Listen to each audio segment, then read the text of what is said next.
हाय friends, जय Jagannath. Welcome back to my YouTube channel SRS world.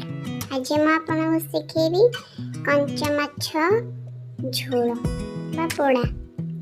Video T start करिया पूर्व मो चैनल रे जो माने नुआ अछंती मो चैनल को सब्सक्राइब कर दियंतु, लाइक करंतु और वीडियो भल लागिले कमेंट सेक्शन में कमेंट करंतु। इठी मो बेसार बनै नीची धड़ा सोरिष, कला सोरिष, जीरा, अदा, रसुण आपको भल भाव में पेस्ट कर गोटे पैन बसवा से 2 ରୁ 3 चम्मच तेल देबा, तापर 5 फुटण फुटे दबा, कंचा लंका 2टा दे दबा आ कटा हेतबा पियाज को दे दबा, ताको टिके भाजी नबा।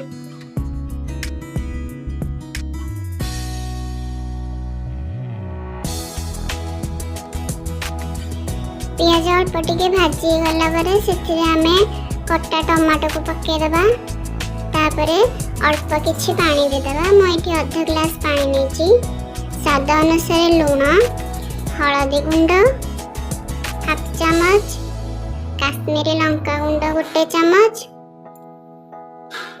ता सहित दे दबा आमे बटा हेतबा हमर सबु सोरिष मसला को।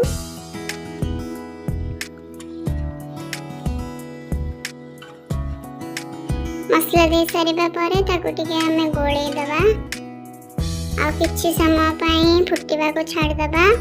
मसलाडा जेमिति हमर सिझी जिवो घोड़े दबा। मसला टिके फुटी गला परे सेतिरे हमें कंचा माछ को दे दबा। माछ दे सारिबा परे ताको भी किछि समय घोड़े दबा।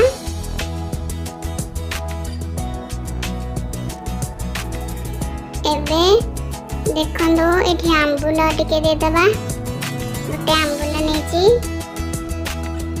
एपट सेपट करी ताको भल भाव माछड़ा सिझिबा पई छाड़ी दबा।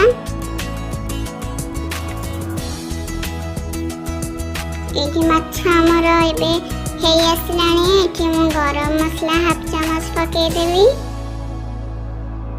तापरे धनिया पत्र को दे देबी।